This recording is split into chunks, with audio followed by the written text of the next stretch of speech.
Welcome in, college football fans. Welcome to the First and Long College Football Show. I am your co-host, Marcus. This is your other co-host over here, Mason. Mason, how you doing today, buddy? Man, doing well, Mark. It's nice to finally be able to get in the First and Long studio. Wow, It only took us 5 weeks to get here. this is a nice place. Yeah, it really is. It really is. We spent a lot of money on this. Uh, The First and Long World Headquarters is that's right. what they're calling it here. Uh, Tons of people out there working, very busy. So we had to find a room to come over here and hide out and bring you our Week 5 Top 25, baby. There's a lot of shuffling going on here.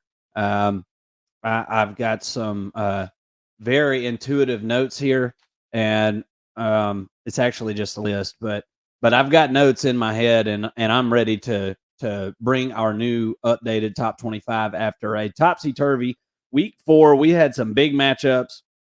I guess we had some technical upsets. We had some fan bases that were just upset. There was a little bit of everything, and you can go check our reactions out on the week 4 reaction show that's on the reactions playlist.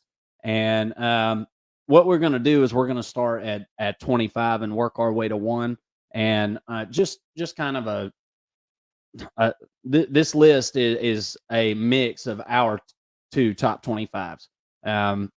There's obviously differences between our top 25s, as there isn't between any two people. And what we did was we added our rank together and divided by 2, and that's how we got each of these right here. And man, it definitely is an exciting list, because I know some people are not going to be nearly as excited about it as I am. But let's get started here, and let's go from 25 and work our way to 1. I'm going to throw it on your screen here.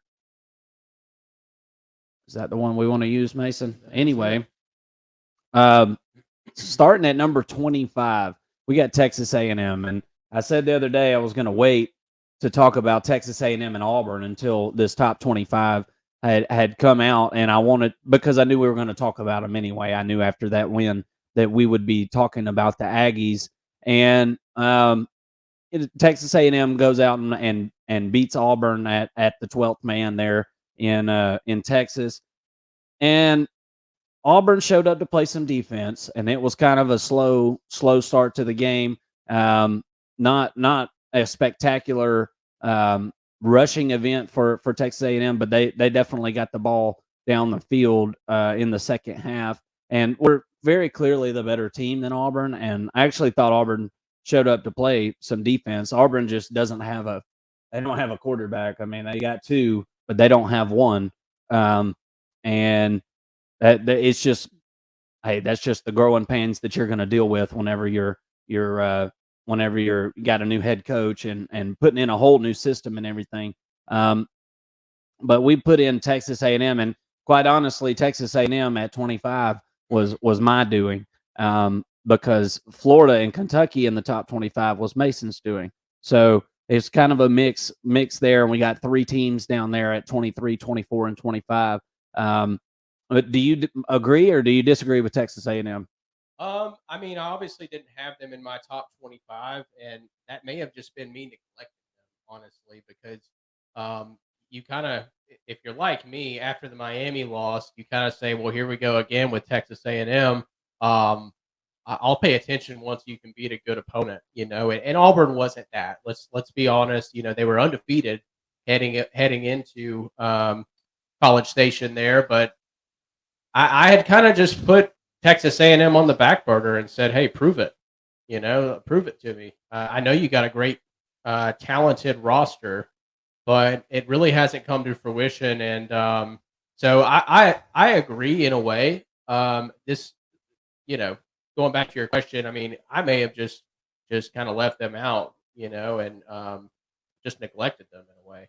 So that's my bad. All right, Aggies, that's my bad. So, but there are a lot of really good teams. We talked about this before we actually put our top 25 together. We really need a top 30 with how Yeah. many undefeated teams there are out there.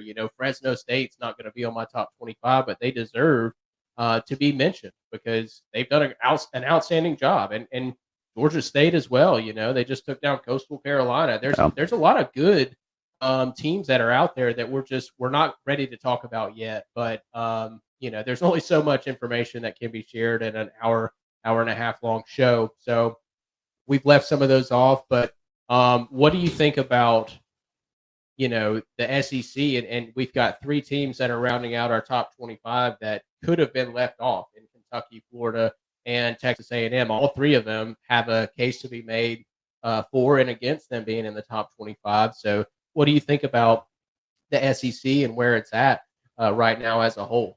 Well, I said it in our reaction show the other day that I I felt like as far as the SEC West goes, you can take the top team LSU, you can take what I think is the bottom team Mississippi State, and the rest of the teams left, right in the middle. You can mix them all up. And honestly, in the SEC East below Georgia, I think you can take all those, and you can take Georgia out, and you can take Vandy out. Those are the best, and that's the worst, and you can jumble all those up, and it wouldn't surprise me in any way which way it turned out. And we're going to see what the pecking order is, and that's going to be a lot clearer after this weekend, as everybody has got, most everybody's got in conference and in division games this week. So we're going to get to see. We're going to get to see what is it? Florida, Kentucky, Tennessee, South Carolina. We're going to see Alabama and Mississippi State. So I think that pecking order is going to be ironed out at least a little bit, especially in the SEC East. But your guess is as good as mine. I wouldn't be mad if somebody had any of those teams in any order. I really don't hardly have an argument for it at this point. And Texas A&M and Texas A&M out of the top 25. I feel the same way about Kentucky and Florida. They could be in it. They could be out of it. Some people have Tennessee in there. I don't really understand that. I don't know what Tennessee's done this year to deserve to be in the top 25, and that's our top 25 reflects that. But this thing is objective, and as you can see, we've got a three-way tie for 17. So there was a lot of, me having the team right here and Mason and Adam right here, and then the next team it was flip-flopped, and I mean teams that were right around each other. So I think we got a very, very competitive a competitive pool of teams here, and I would argue that anybody in the top at this point, anybody in the top 11, I would say top 11 could win a national championship right now. Yeah, I agree. And I don't know that there's a big discernible difference from team to team right now. We're going to get to each of these as we go, but I mean, as you can see, some of these have climbed up the board, but we'll save that until we get to it. So Texas A&M we got at 25, Kentucky we got at 24, and Florida we got at 23. Florida and Kentucky are facing off this week, and we're going to talk about that in our prediction show that's coming up later in the week. But I don't know where to go on that game, and that's going to decide who's really going to be ranked and who's not there. So we're going to see all that this weekend. Number 22, Oregon State. We both dropped this team down this week after a loss to Washington State. The scoreboard looked a little closer than what the game actually was, and I think that's why we both moved these teams down. But don't flinch now, Oregon State. You've got a big game coming up this week. How are you feeling about Oregon State? I guess it was an unexpected. I picked Washington State. I knew how good Washington State and Cam Ward was, and that's why I picked them as a money line pick last week, and actually won some money on that. But what do you think the outlook for this team is going forward? And were they exposed a little bit last week by Washington State? Yeah, and we mentioned it in our reaction show. If you didn't catch that yesterday, we actually released that. But we talked about the Oregon State and the Washington State game, and it was a little bit of a surprise to me. I think we learned a lot about Washington State and how they're able to actually win games with just passing. You know, Oregon State did a good job shutting down the run.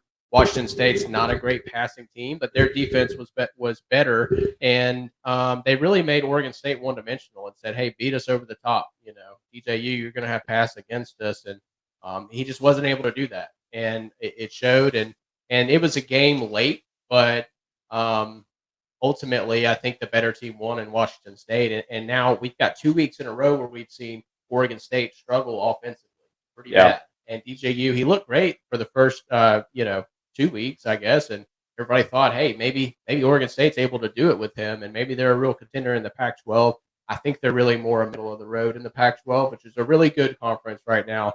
But I think they're in that second tier, and we can kind of kick them down a tier, move them Yeah. down a peg, and this is a team that is sliding a little bit, in my opinion, right now. Yeah. Yeah, I think so too. And as I said, don't flinch now. They've got a matchup coming up with Utah this week. I believe they've got Utah at home. They do, and Oregon State is favored by 3. And as we said, we're going to have a prediction show later this week, so please come tune into that. We'll probably be releasing that as a live show later this week. Let's keep it moving here. Let me pull my list back up here. Number 21, Kansas State. Kansas State ended up pulling out a victory this past weekend. It was a close game. Ended up pulling out their victory, doing what they needed to do. Honestly, this team right here, I know what they are at offensive line. I know what they are at quarterback, and I feel like that goes a long way this year because there are not a lot of teams that can say that. I have confidence in this team right around where they're at. I can't remember where I had them ranked in the preseason, but this is a comfortable spot for me with Kansas State, right below Missouri, who obviously beat them with a 61-yard field goal a couple weeks ago. And honestly, Mizzou probably would have been a little farther up this list with a good win like that, but they struggled this past week. So we got Mizzou at 20 and Kansas State at 21. What do you think about those? I think they're right where they need to be. Yeah. I think we were pretty much kind of the same in how we rated these two, and don't look now, but Missouri looks like they're about to be 5-0. And that's really incredible for this program. And where they've come just from last year. They seem to know what they want to do on offense, and they have a bit of an identity in really using Luther Burton specifically as an offensive weapon, as a pass catcher. He's almost a running back, catching a lot of so passes. sick with it. Yeah, catching a lot of passes in the backfield out of the flats, and they're just letting him run with it. Give him those yak yards, yards after catch there. So I think that they have a pretty good identity. And I think Kansas State is more of that balanced program there in the Big 12 that's probably going to sneak up and get a couple of teams here and there. And in a pretty competitive Big 12, it seems like, could they be the ones that upset Texas? We'll have to wait and see. But I think that they're a pretty good program. I could see them climbing up the list down the road. But, obviously the one loss against Missouri is a blemish. So that's why they're out of the top 20. Yeah. Yep. Absolutely. So we got, as I said earlier, we've got us a 3-way tie. We got us a standoff at number 17. So we got North Carolina, Washington State, and Miami. Miami took care of business again. They've already got a win over Texas A&M that everybody's pretty much forgot about at this point in the season because we've seen all these other big matchups, and I think everybody's got it in their head that Texas A&M's bad again this year. Excuse me, but I don't think they are. I don't think they're a bad team. I think they've got their moments, but hadn't every team in the country had their moments this year? I mean, they really have. But North Carolina, Washington State, and Miami. All 3 of these teams are undefeated. Washington State just had a pretty nice test of. Honestly, they were about a 14-point victor, really, if you want to sit and look at it. They gave away some junk points at the end. I don't think Washington State is a super well-rounded team. Probably I think them and North Carolina are very comparable. And if I had to guess, I think Miami is probably going to be the one of these 3 that are going to surge forward and probably move up into into the top 15 in the next couple of weeks if they can take care of business as they have been. And something that I really didn't mention in our show, the other day when we were reacting. But the Florida State and Clemson game really opened the door for Miami, I think. And I think it's wide open for Miami to be able to cruise right in there. There's no divisions in the ACC anymore. They're taking the top two teams. And Miami's already going to get a shot at Florida State. And I think they got a pretty damn good shot. So of those three teams, I feel like the outlook is the best right now for Miami. But all three teams still have everything they could want to accomplish in front of them at this point. Yeah, absolutely. I mean, these teams are tied for a reason, right? I just Yeah. I look at all of them and I say, okay, let's just see how the schedule unfolds, right? Let's see what they can do against, a really good, really well balanced team. I think all of them have their strengths. Specifically, North Carolina and Washington State are very similar from a passing threat perspective. I think Washington State actually has a little bit of the edge, but maybe North Carolina does a little bit better job of running the football. So, I think all three of them being tied right now with what they've done this season is pretty fair. And like a lot of these rankings, we're kind of just waiting to see these teams play good opponents. Yeah. And the same can be said all the way up to Georgia. Yeah. There are a lot of teams, Michigan, who drops down to 5.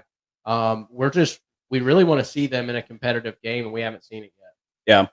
Yeah. And I think it's kind of tough for those teams because it's like, what team could we match Georgia with that everybody would feel like it's a test? I mean, there's only so many top 10 teams in the country, right? And I know how people are. If Georgia goes out to um, Kentucky and they beat Kentucky, and everybody's going to say, well, Kentucky ain't nobody, so it is all very objective, but it's hard for teams like Georgia, Texas, Florida State, Ohio State. They can't all play each other every year. And so whenever we're talking about a Georgia, a Texas, a Florida State, an Ohio State, it's easy to say, well, they don't play anybody, but there's only so many somebodies. So but of these teams that are tied at 17, I'm very interested to see which one which one packs the lunch on this long stretch that we're about to go on here of conference play and non-cupcake games. And the depth is what's going to be shown with these teams. It's going to be about who's deepest, who looks best in their number two depth position. Let's go. Let's keep it moving here.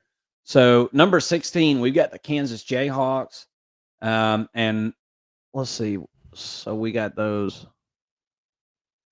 Oh, and I think we no, we got 2 tied for 14. I got you. I thought we skipped 15.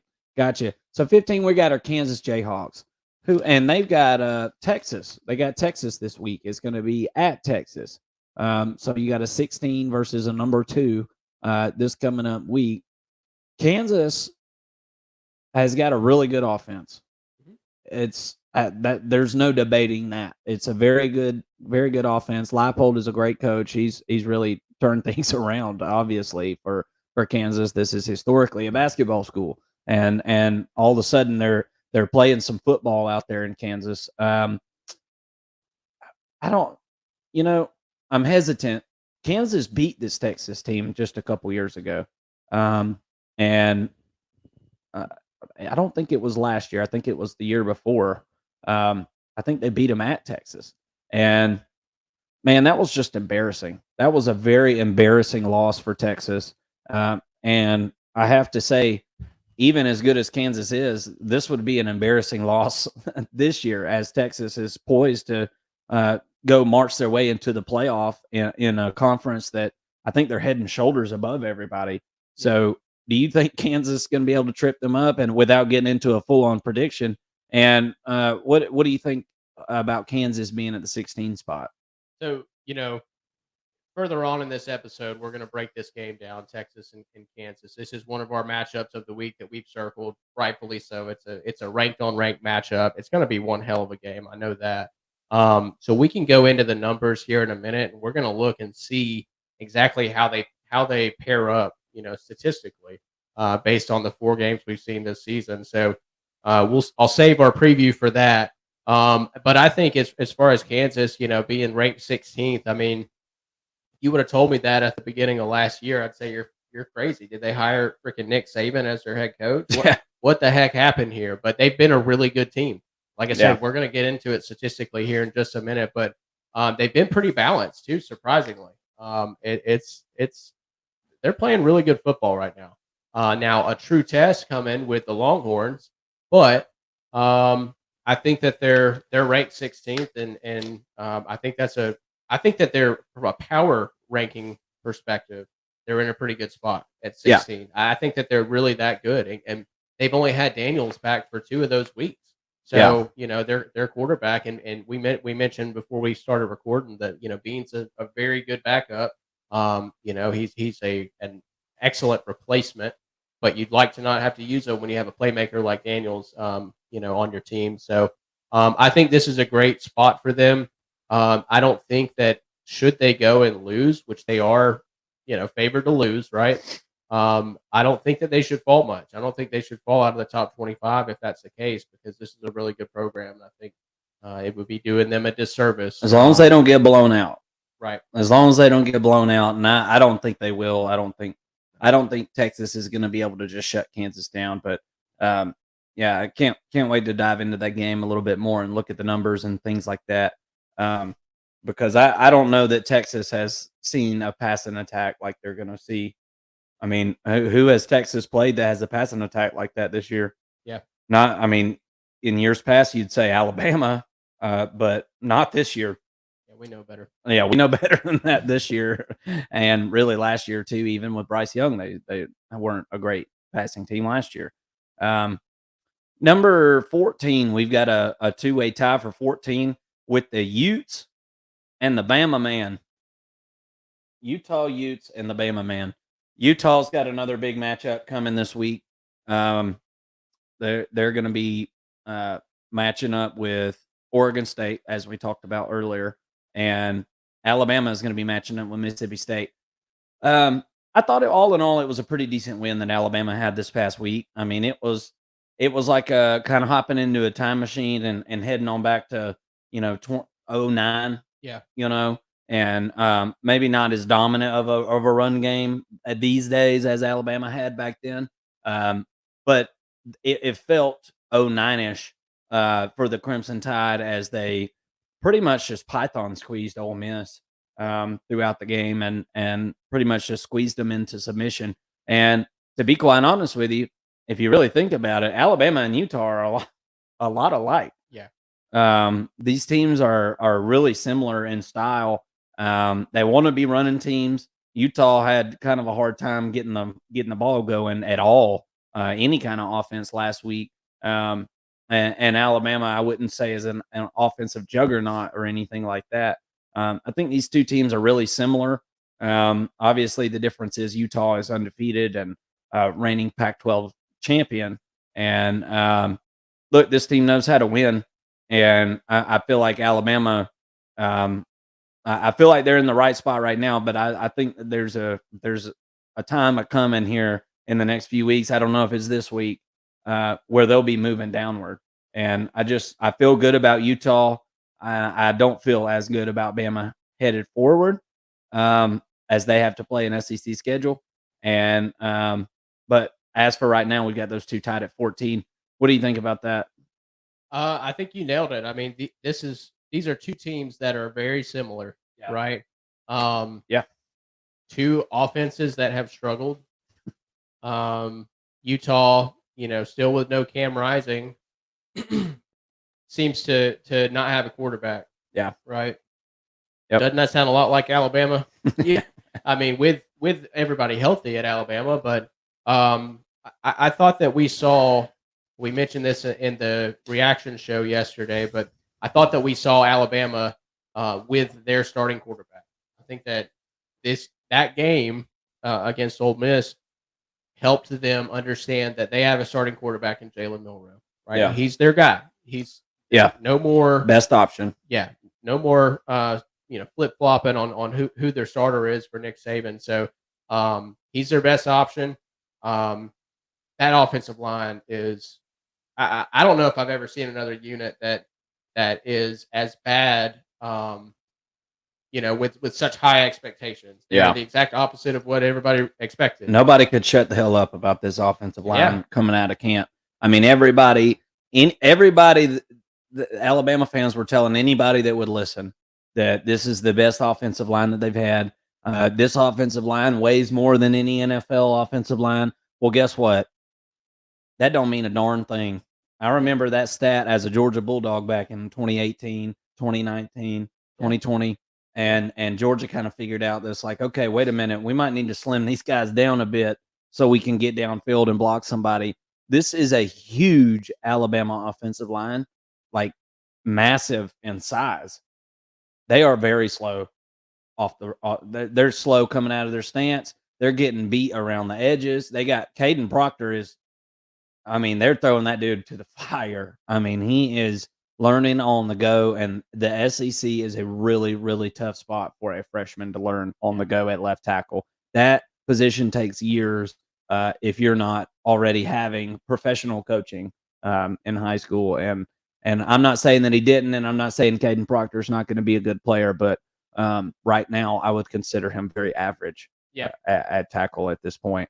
And offensive line is definitely an issue for this team, but it's not the only issue. Milroe is the quarterback, and he should be the quarterback. He's the best option that they have. But this guy is a one read and gone type quarterback. I don't know if they need to hook this guy up with a hot read, one read, and he's gone. Mm-hmm. Every play. They did that with Jalen Hurts a lot. Yeah. Justin Fields ran that at Ohio State. I feel like Alabama's and Nick Saban and Tommy Rees are going to figure this out, but I don't know. It's a combination of the quarterback and the offensive line and really no playmakers at running back that I've seen either. But that could possibly be from the offensive line being so bad. So Alabama's got a lot of things going on that they're trying to work out on the go. A lot of teams are doing that, and hey, we know how talented Alabama is. They're the most scientifically talented team in the nation right now.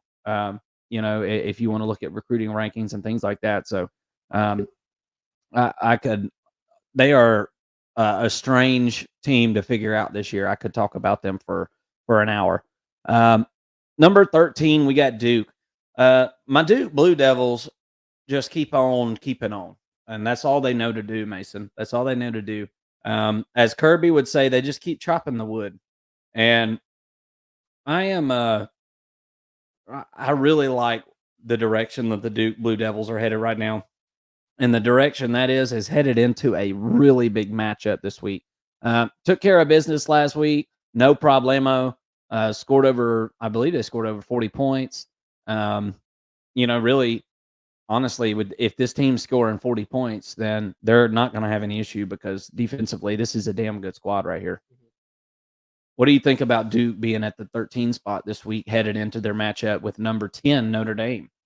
I think it's an excellent spot for Duke to be right now. I think we both had them at 13. I think it was pretty unanimous there. So, I think we're spot on this, and I'd be really careful if I were Notre Dame. Yeah, this is a really good team, and we're going to get into that here in a minute. I don't want to, share too much about our preview. 5.5 point spread, Mason. Yeah, 5.5 points. That's doable for sure. At Duke, nonetheless, that.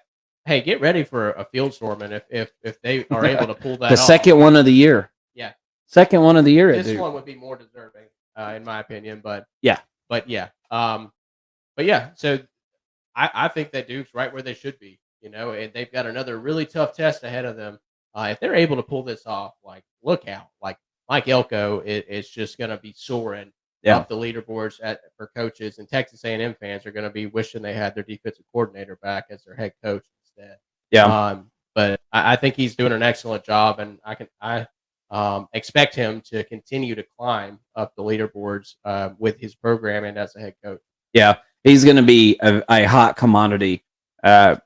I think probably come around November because everybody starts firing everybody early these days. And I think a lot of people are going to have Mike Elko on the short list of team of coaches they want to hire to coach their team. Like Michigan State could throw about $10 million a year at him, and I think it'd be pretty hard for him to say no to that.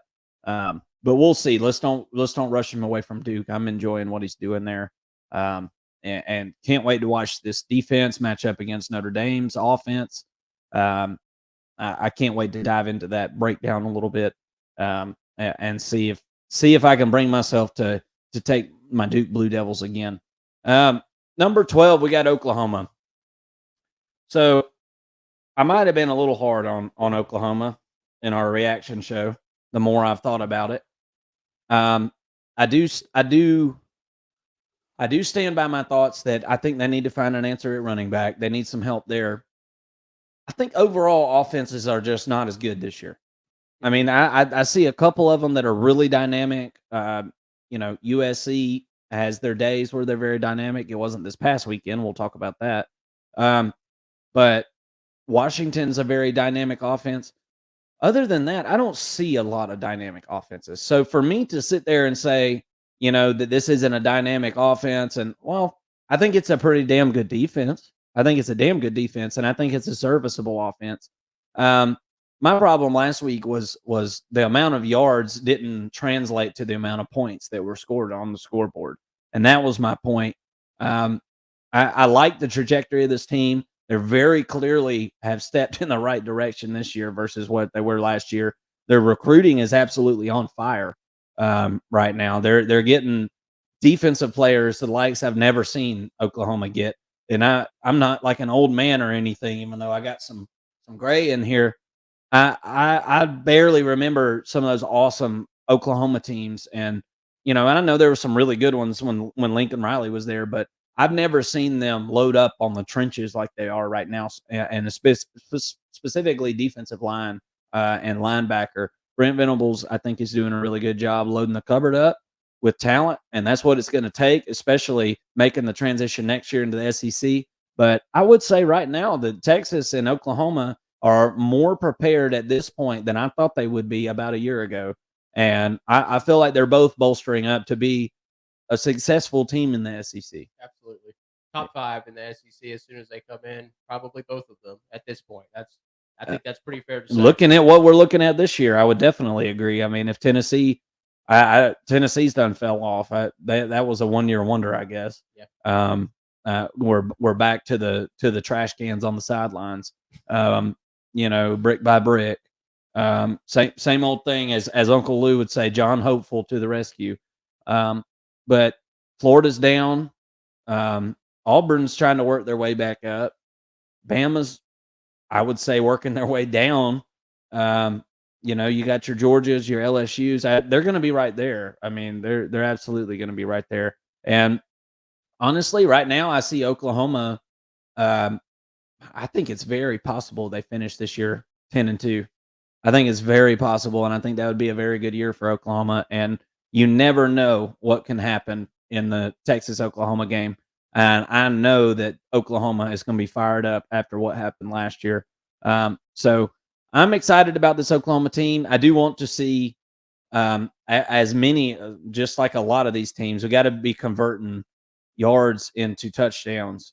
And that's a slippery slope. I mean, you can get 500 yards a game but only scoring 20 points a game, you're going to get beat eventually, especially with the dynamic offenses that they've got in the Big 12 right now. So I like Oklahoma where they're at. I'm ready to see them get into some good conference play, and I can't wait to see them play Texas later this year. But I think we've got them in the right spot at number 12. And by the way, mine and your 10, 11, 12, 13 were all the same. Wow. So we feel really, really good about this 10, 11, 12, 13. We had exactly the same lineup right there. We couldn't say that last week. No. I think we're starting to get a good idea of where these teams are at. I feel really, really good about this top 15 this week. I think we nailed it for the top 15 for sure. I think 16 through 25, there's 30. Yeah, well, and that's what I was about to say. 16 through 25, there's probably 20 teams you could put there Oh yeah. at this point, and you might be right on one, you might be wrong on another. That's gonna fluctuate a lot, especially early in the season. Um, but I think we did learn a lot. I think we learned a lot last week. Number 11, LSU. LSU just keeps on keeping on. That was a rivalry game last week. I know, a lot of people don't understand Arkansas and LSU being a rivalry, but um, as we were talking on the phone earlier today, that game has been decided by 3 points 3 years in a row now. This isn't, and Arkansas very much should have beat them last year. I mean, and you could argue they had some opportunities to beat them this past Saturday. So, excuse me, LSU LSU is a good team, and when they're firing on all the cylinders, their offense looks like a great offense, but they seem very inconsistent. And um, I this 11 spot right here, I honestly, I think they can play like the 11th team in the country, but I think they also have shown that they'll all of a sudden can play like the 20th or 25th team in the country. Um, so I'm not crazy confident on LSU. I don't. I feel like they're in and out. What do you think about LSU being at the 11 spot? And we'll go ahead and throw in Notre Dame too. Notre Dame took their loss this past week. And you know what? Let's talk about LSU, and then I got something I want to say about Notre Dame. What do you think about LSU this year, and what they did against Arkansas this past week? Yeah, I mean, for the Arkansas game, you expect that this night game at Baton Rouge, the LSU fans, all you hear about is how they never get night games, and SEC is not fair. Well, they get a night game. They bring Arkansas and Sam Pittman to Baton Rouge at night, and I just expected them to go out and just lay it on them, and that did not happen. That did not happen. So I think that Arkansas, to me, we may have talked about this yesterday, but I think Arkansas may have been looking ahead when they were facing BYU. Yeah, The week before in week 3, and they got caught. They got caught looking pretty much, and maybe LSU, was probably overlooking Arkansas a little bit, yeah, right? yeah, So I think that this game probably shouldn't have been this close. In other words, but hey, Sam Pittman finds a way to play LSU really tough. I don't know what it is. Maybe one day he's going to be able to get him some Tiger. One of these days. But yeah, I mean, I think ultimately, this is a team that's kind of pass first. Um, they have a somewhat serviceable running game, but I'd like to see them grow a little bit. They've got some really good backs, and I really want to see them beat Johnson a little bit more. I really like the way he runs, and everybody yeah, saw that big hit in week 3 that he put on him. But yeah, I'd like to see some. I'd like to see them feed him a little bit more. But looking at their schedule coming up, they got Ole Miss this week and Missouri the next. Two. I presume Missouri will still be undefeated at that point. And it's gonna be that's gonna be a really good game. A 5-0 Missouri. yeah, Bringing LSU to them for it'll be a noon game, but still, that's going to be a really good test for LSU. And hey, it's Tiger on Tiger at that point. Let's see who can come out with the win there. But then they got to go to Auburn and face those Tigers. You yeah, know, excuse me, Auburn will be coming to Baton Rouge, so they've got a pretty good little uh, you know little run of games here. They had Arkansas, they got Ole Miss this week, which we're going to break down, and then Missouri, and then Auburn. So they've got a good little run of games, and we'll know a lot more after that. But so far, I think they've been pretty good on defense. They've been, kind of middle of the pack, I guess, in that regard. But we also saw them win a national championship in 2019 with a middle of the pack defense. yeah, They don't have that kind of offense, but maybe things start to come together here late, and I think Daniels has really improved the past 2 games. We've seen him yeah, play really well, really all season. I mean, he's been putting up points, save the Florida State game.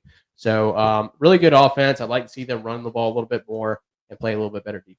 yeah. And I feel like the running game has come along a little bit. I do feel like they're making some strides there. The running game was putrid against Florida State. I mean, it was just horrible, especially in the second half of that game. It was really, really bad.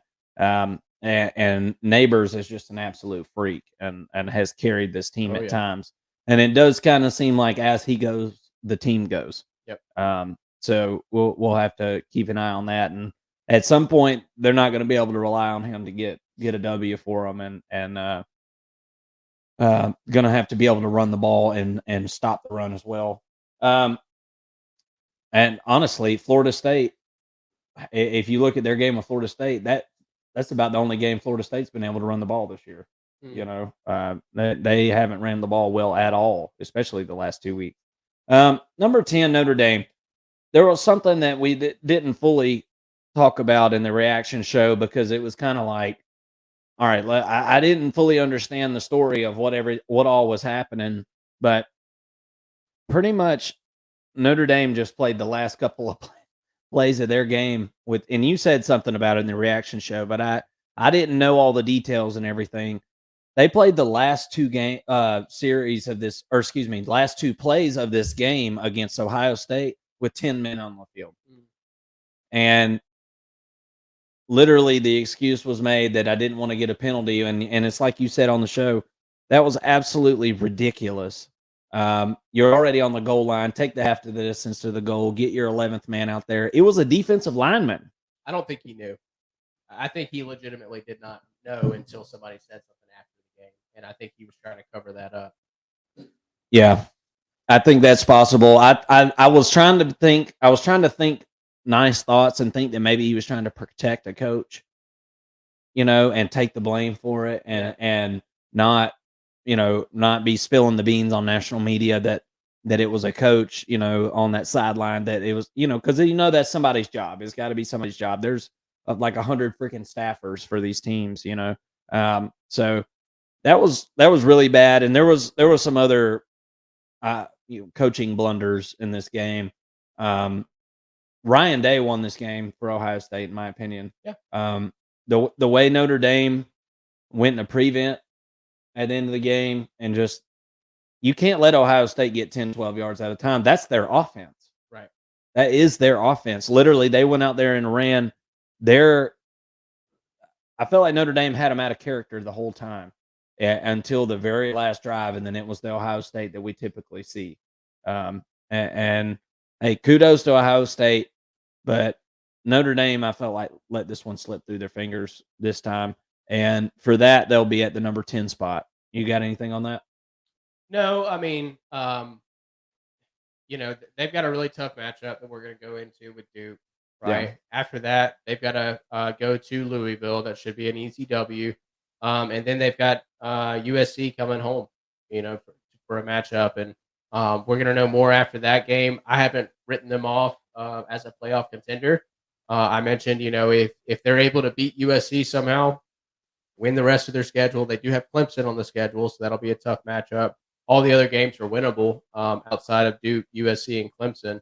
So if they're able to win those three big games, and let's say USC wins their division, but they've got the head-to-head, right?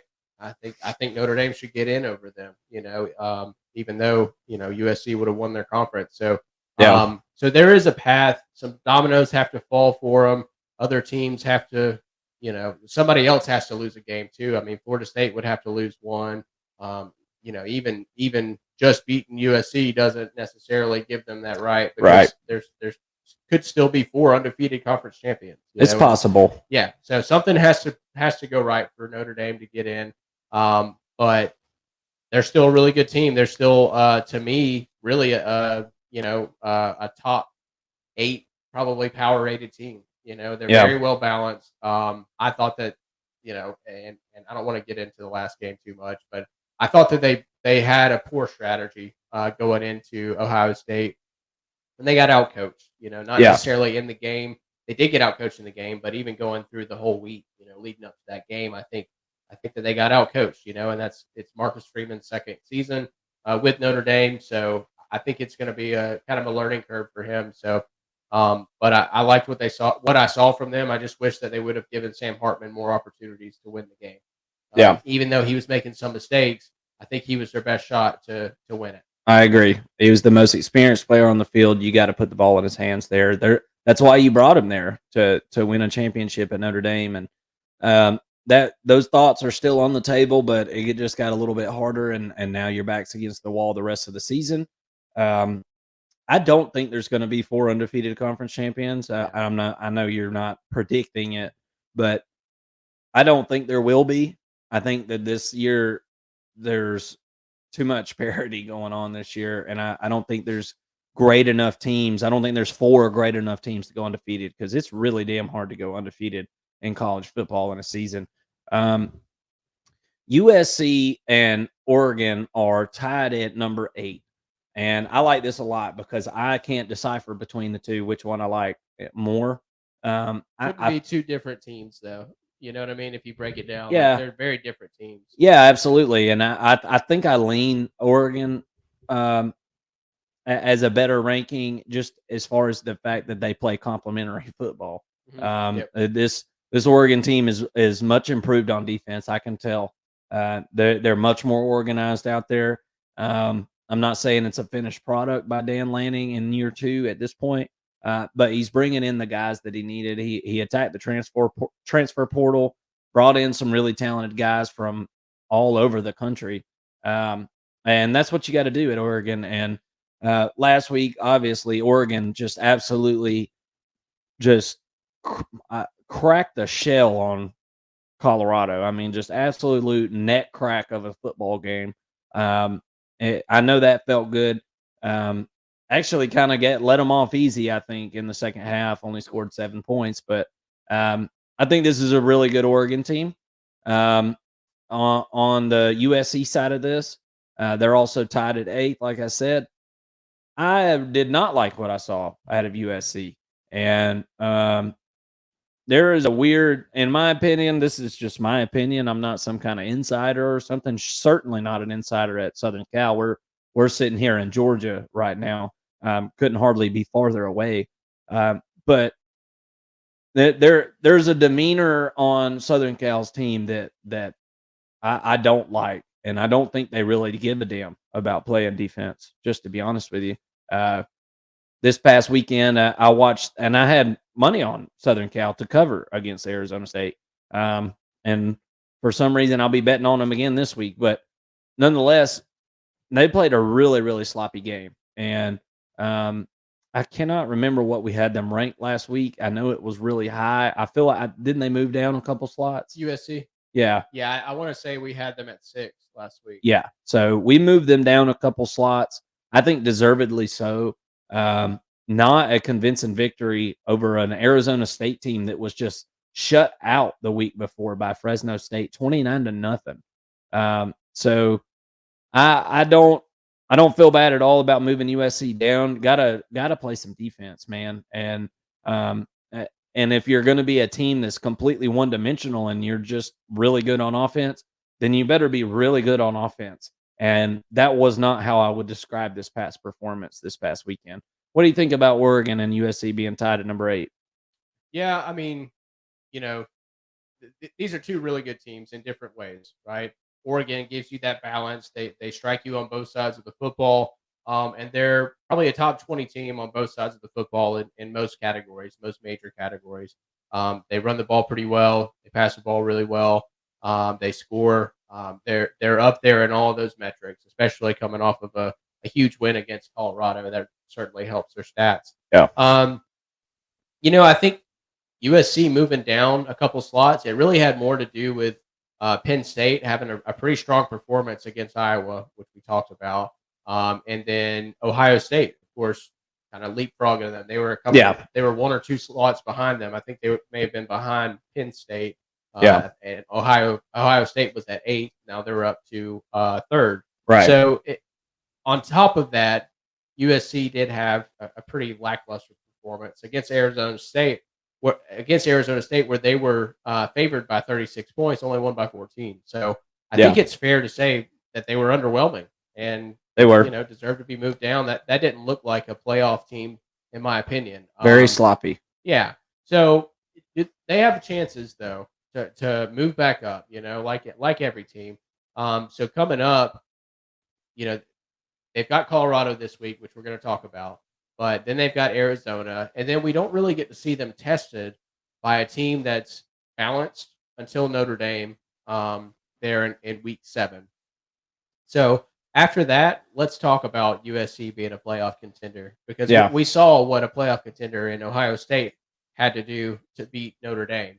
Yeah. So let's compare apples to apples once we see that matchup, and we can see, okay, Ohio State, did this to Notre Dame at Notre Dame. USC, guess what? They're going to Notre Dame. It's also going to be a 7:30 game, so we can really compare apples to apples at that point. Notre Dame will have a little bit more experience in these bigger environments and these bigger games, so let's see if that maybe plays to their advantage. But I'm excited for this game, and I also know Notre Dame's not going to be able to hold USC to 17 points. That's not going to happen. Yeah. It's going to be a very different game. So I'm excited for that one, and really, that whole week is shaping up to be a pretty good. We'll actually get to see Sam Hartman sling the ball, and Audrey Estime is just going to absolutely tear USC up. Oh yeah. Don't know where to lean on that game yet. And thankfully, I don't have to pick that one yet. I got a little more time to figure these teams out. Number 7, you talked about it for a second there. Penn State. Penn State takes care of Iowa. Iowa is just really, really, really horrible. Ohio State moved up. I can't. What was Penn State last week? Do you have it? I think they were 7. Okay, so I think they stayed right around the same, and I think that's a good spot for them. I want to see them. They're going to play Michigan and they're going to play Ohio State.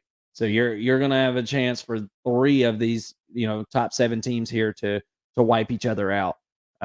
So we'll figure out how that all shakes out when the time comes. But as for right now, I think Penn State's a very well-rounded team, a really good defense. Drew Alar is looking really, really good. And they started. It seemed like they were able to run the ball very well against Iowa, and something that we've kind of waited to see if this offensive line could get a push and let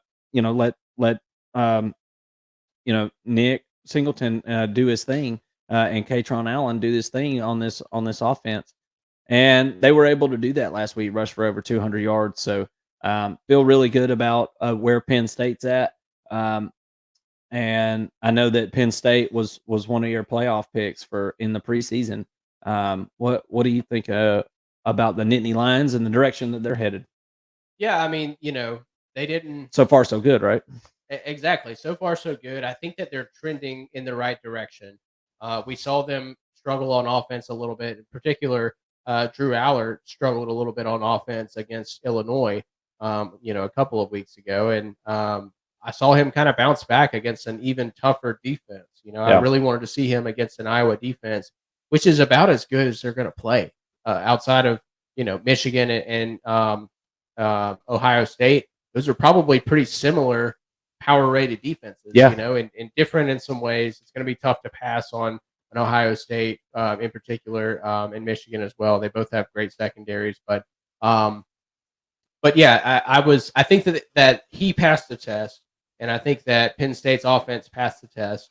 Yeah. And obviously their defense is stingy. I mean, Very. they look even better than I thought that they would. I mean, Yeah. and look, Iowa, one of the worst offenses in the Big Ten. And they were missing some offensive players too. Yeah, Iowa was missing some talent on both sides, and and it showed. But I'm just gonna wait and see with Penn State. Look, all you can do is shut them down. All you can do is hold them to 0, and that's exactly what they did. Yeah. So mission success for Penn State. Scoring over 30 points on Iowa is always a good thing. In the rain. I mean, I think that's pretty damn impressive. Penn State's looking really good. And if I had to pick Penn State and Michigan right now, I'm picking Penn State. But we're not picking that right now. And speaking of Michigan, they are tied for the 5th spot with the Washington Huskies. Everybody knows that's watched the show at this point. The Washington Huskies are one of my favorite teams this year, and Michael Penix and these wide receivers, Adunze, and they got one other wide receiver. What is it, Josh Kelly? I got a million names in my head, but they got 2 wide receivers that would start on any team in America right now. And they got them there in Washington, in Seattle.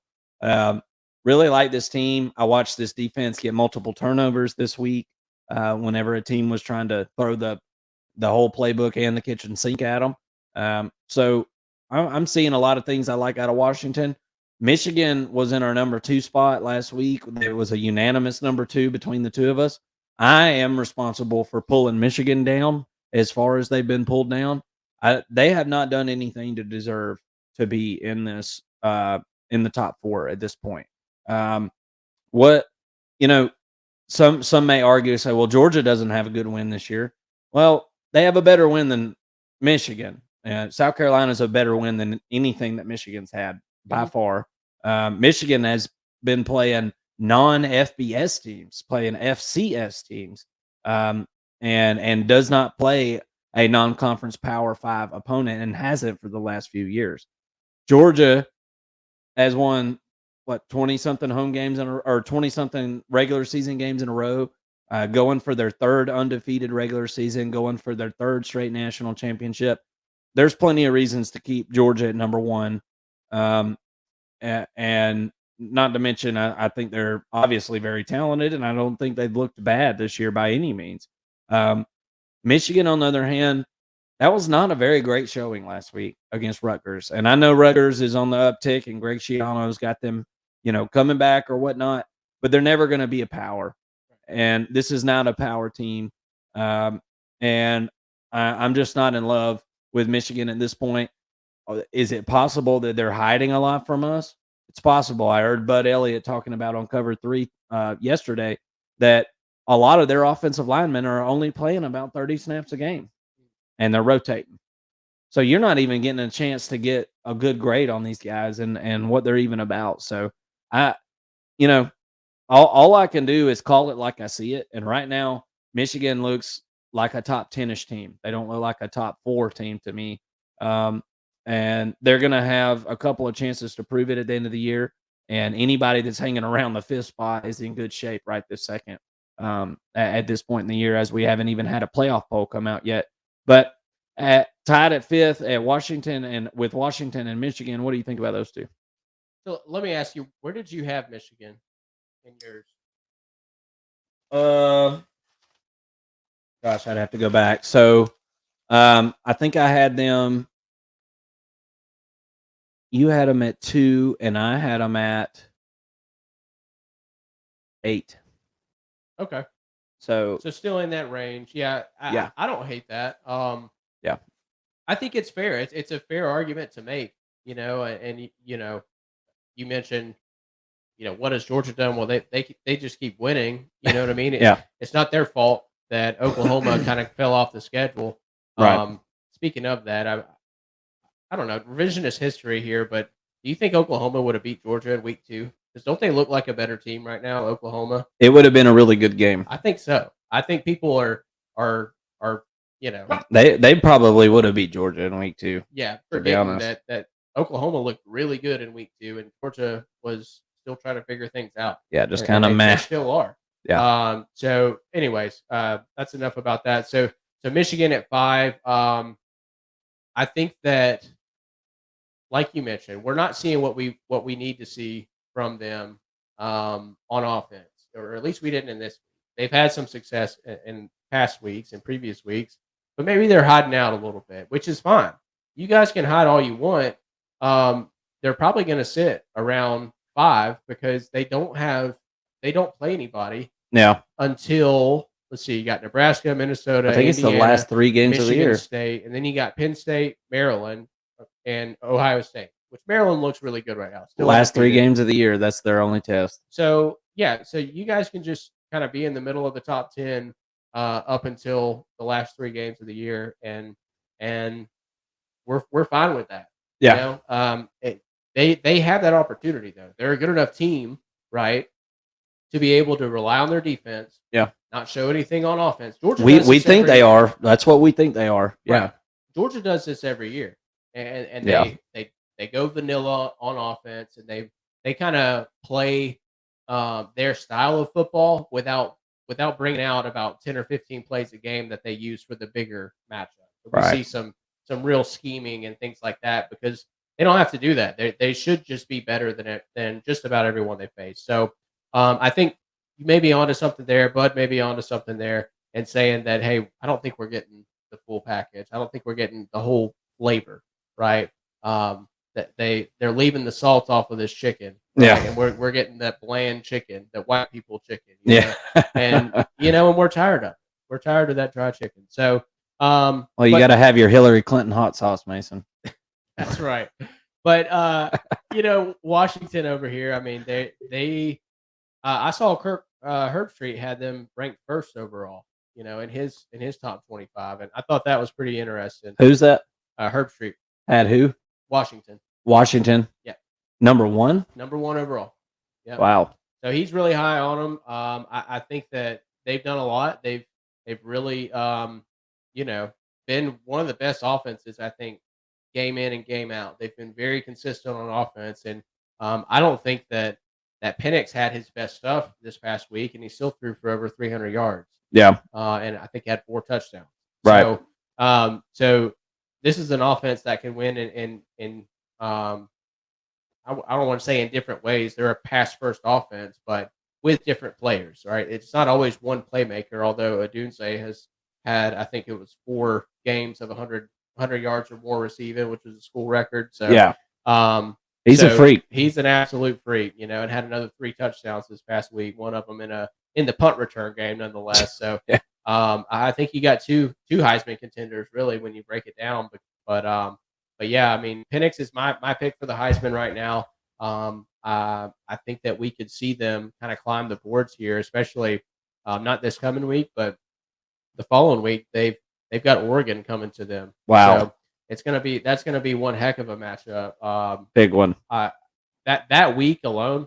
Excuse me, it's not next week. They've got a bye going into that week, so it's the week of 10-14. And thanks to all you listeners, we're going to be on the sideline. No, I'm just kidding. One day. One day. So, yeah. Bucket list. First and Long is headed to Eugene, Oregon. No. We can only wish. But we will know more about them after, I guess that would be week 8. We'll be able to see a little bit more from Washington. But, hey, I'm here for it. They're absolutely – if you haven't watched Washington, from start to finish, do yourselves a favor. Stay up this weekend against an Arizona team at 10 o'clock Eastern time, and just watch this team play, because they are a very electric offense and very fun to watch. Yep. Yes, they are. I have thoroughly enjoyed watching them, and stayed up this past week to watch them, and it was really, really, really entertaining stuff. So we got a 2-way tie at number 3. We got Ohio State and we got Florida State. We had Florida State at 3 last week, didn't we? Or no, we had them at 4. I believe we had them at 4. They kind of just moved up, and they're basically still in the 4th spot. We got them tied with Ohio State. You know what I mean? So Ohio State jumped up. Florida State, I'm going to be honest with you, I'm feeling like they're cruising for a loss pretty soon. The more I pay attention to this team, the less I like about it. I think they live and die by the 50-50 ball, and I think they've got great receivers, and I'm not saying it's a bad idea, but maybe living and dying by it is probably not the way to go, because eventually you are going to die by it. And not to mention, they can't run the football. This is a team that has very much struggled since week 1 to run the football. And that includes on Boston College, and Clemson is a little more understandable, but if you're a national championship caliber team, you're going to have to be able to run the ball and ice a game, and at some point in the year. And if you can't do it, it can come back and bite you in the butt, especially in a big matchup. So while we have Florida State at number 3 right now, I'm throwing up the warning shot right now. If I see them struggle with some nonsense team, they're getting dropped if it happens again, because there's already things that I'm seeing that I don't like, and we'll get down into that, I guess, maybe a little more in the breakdown and and picks of the week and things like that. But Jordan Travis is kind of rubbing me the wrong way here lately. With the online trolling and the the clapping of the hands before the game starts at Clemson, and then coming out and playing like crap. Don't be talking all that bull junk and then come out there and lay a turd on the field and we all have to look at it. I don't appreciate that at all. If you're going to talk the talk, you better walk the walk. What do you think about them two being tied at number 3, and then we'll knock out our top 2 after that? Yeah, I mean, look, Ohio State had to move up, right? If you didn't move Ohio State up, then you may just be wearing those red and black glasses or something Yeah. like that. But and had them already, pretty high on your list. But after the Notre Dame win, I think it's fair to move them up, and I think that Ohio State looks like a better team than Michigan at this point. Yeah. After that win, and there were some real glaring issues on offense. I think that I saw for all but that last drive. It seemed like it against Notre Dame. But I think that they're working on them, and I think that they'll be able to figure it out. They still have possibly the best receiving core in the country. Yeah. They've got 2 very capable running backs, and they're running the ball really well this season. And I think Kyle McCord's just kind of figuring things out as a first-year starter, and he should do that. And then Florida State, I think it would be fair to ask, okay, should they be top 3? Maybe not from a power rating They should have perspective. lost the last 2 weeks. They really could have. And after the tough game, against Boston College, I thought, okay, maybe they were just looking ahead to Clemson. Wake up call, right? Yeah, and you think, well, maybe it's a wake up call. And I don't know if their attitude really showed that. It didn't to me.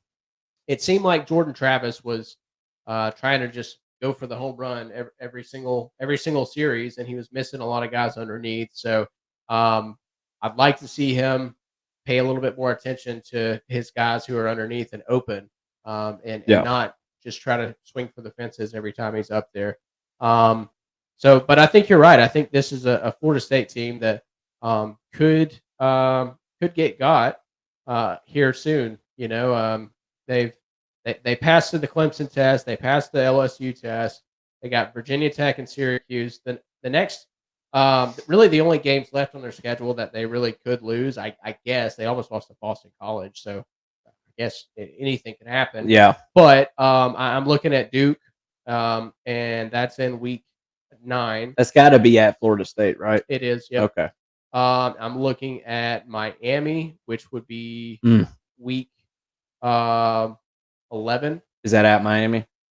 Nope, it's at Stoke in Campbell. Tallahassee. Okay. And then they got to go to Florida last game of the year. So, Mm. so yeah, they've got 3 good ones that you could circle and say, like, yeah, they're probably going to go 2 and 3 out of those. At this point, that's what it looks like to me. Yeah, I could see that. How about Duke with the tough schedule, man? Well, they had the easy schedule last year, so they dodged Clemson and Florida State last year. Yeah. And so now they're I guess paying the piper for an easier schedule last year, which they cashed in on and went 9-3. Yep. And was the birthplace of what we see now on the field for Duke on Saturdays. Number 1 and number 2, we got Georgia, Texas. No surprises here. I will say this: I think Georgia made some strides in the second half. I thought that things were looking a little bit better for them. I feel like there's been things that have been improved upon each week for Georgia. I feel like Texas has come out swinging. I feel like there was a couple of games where it felt like they were playing down to their competition, but they didn't really play with their food this past weekend as they took care of Baylor pretty handily, and in a pretty dominating fashion. And that's good to see if from a team that you would consider to be a championship team. Obviously, we have them ranked second. You got anything on these two? Yeah, I mean, Texas kind of looked better than they did in week 3. I thought that they were improved, and I believe we have a matchup coming up that we're going to break down Texas here in just a little bit. So we can go over the numbers and kind of see where they're at this season. But they're still my pick to win the Big 12. I've got them in my top four. Had them there since preseason, so I'm still really high on Texas. And I think Georgia, had another slow start, but it only lasted a quarter this past week, and Yeah. I think until they get beat, they deserve to be the number one team. So Yeah. I don't really have too much to say. There's not much you can glean from a UAB victory, but let's go ahead and get into our breakdown where we can dive deeper into these top two teams. Absolutely.